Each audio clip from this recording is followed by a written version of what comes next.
Welcome to the Music Learning Workshop. My name is Brad Chittister, and we're here today to talk about learning notes. Specifically, what you're going to need to know to be able to read music notes. There are two attributes that you have to be aware of. The first is time value, or what we relate to rhythm, but a note conveys time value. The second is pitch or tone. But really, that's only the beginning of actually reading music, but today that's what we're going to cover. So let's dive right in.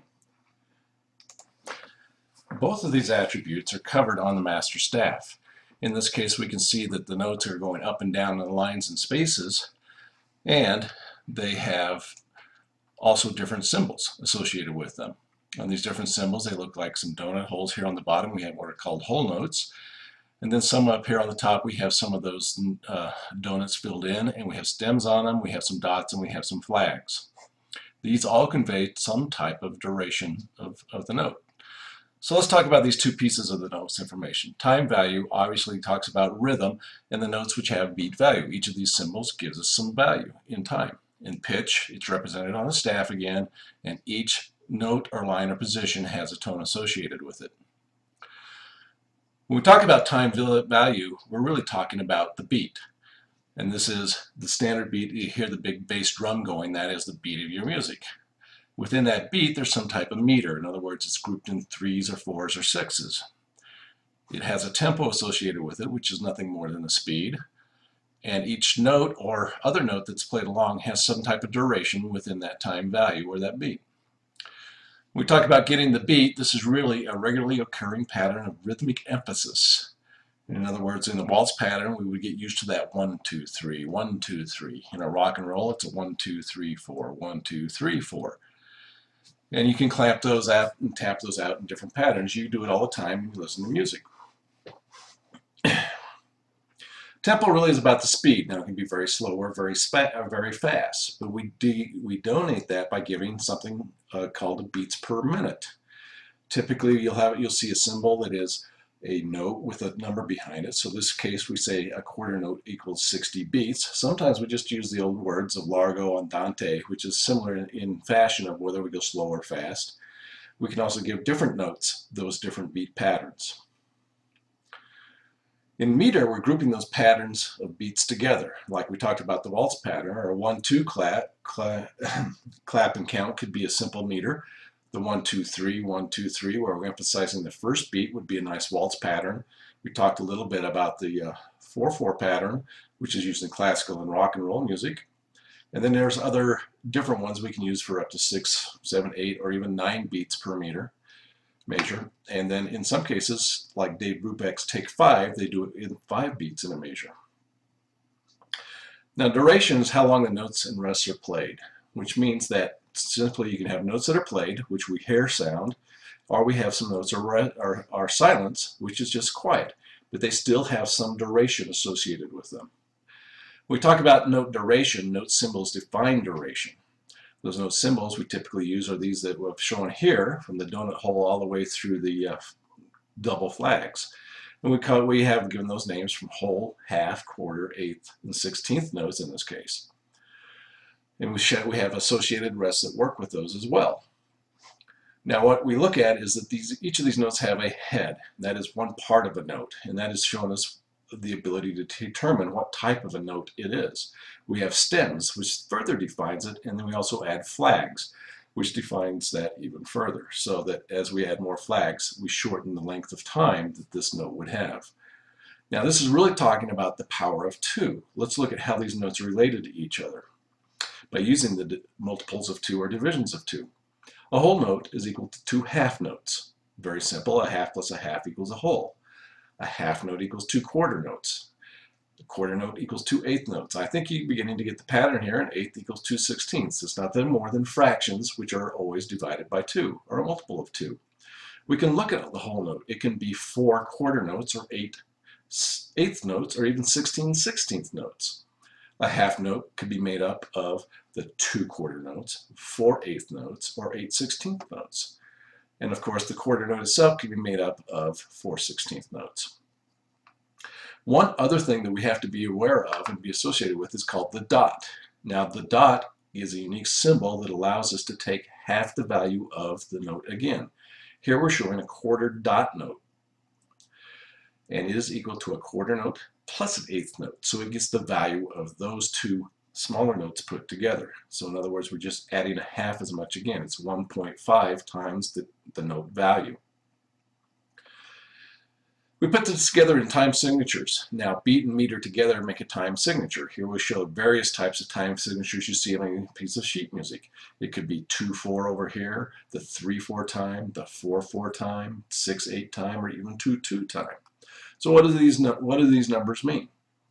Well, the bottom one is the type of beat. In this case, the 4 would represent a quarter note. So we would say that every measure has quarter notes in it.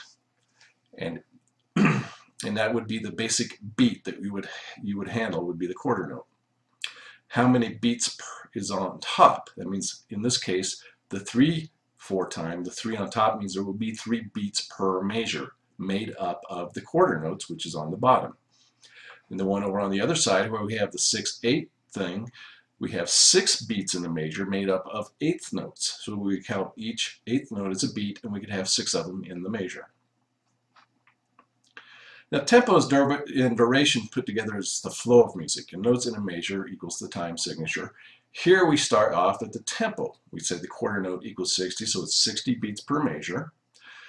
Our whole note gets 4 counts here, as well as our 4 quarter notes get 4 counts. So those are the same, you can see on top of each other. Now these notes that add up to 4 beats inside require subdividing the beats, because now we're using that dotted and eighth note structure. But if you add them up together, they would equal 4 beats put together. And this is really how we define rhythm in using the note symbols. It takes a little bit of study, but that's the essence of what a note does for you with rhythm. Now let's jump into part 2 and talk about note sound. And this is really the note pitch. And first of all, it's known more often as the tone that you get out of it. In each tone, we'll give it a note name, and then we'll use these note names over and over. And they'll have a position, which is actually on the master staff. And that position defines whether it's a bass note or a soprano note or an alto note or something like that. So the frequency of vibration is the sound that reaches our ears. And this is really what the tone is and gives us that frequency. The lower the frequency, such as a bass note, and we can see that here I've added the whole keyboard with all 88 keys, and you can see that we've got very low numbers down at the bottom for low frequencies. Those are bass notes, and as we get up to the top side, you can see we get very high numbers and very high frequencies, which is our soprano side of it, or very high-pitched tones in our note structure. So how do we relate that to something else? Notes have only a few names, and they're basically A through G is the names that we have given them. They're used over and over as a multiple of frequency. In this case, you can see that I've grouped these 4 sets of notes. We go from C to C, or A, B, C, D, and G within that same group, but only going from C to C 4 times on our master staff, and that's what we're showing them.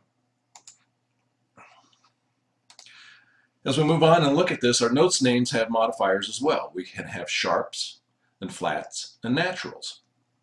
Of course, the sharp or flat raises the pitch a half step, and the natural will bring it back to its original foundation. So if we look at a keyboard, we can see here, looking at the A and B specifically, if we sharp the A, we get a half step up onto a black key, which we call the A sharp.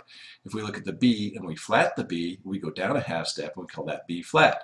Notice one thing, A sharp or B flat are actually the same tone. There's no difference between those two.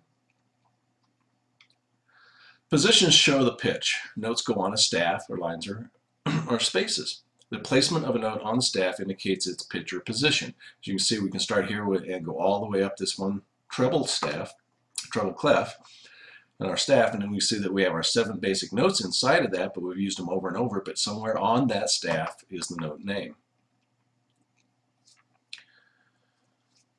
The master staff, we can place these 7 notes, and we can be on many different places. Here we looked at just the master staff, and I pointed out just a few. In this case, we can see where the C notes are, and there's 5 of them in this case. We start at the very low C, a bass C, a middle C, an upper C, and the very high C. Even on the treble and bass clefs, I've noted here G and F, which are actually what those clefs are named after, the G clef and the F clef.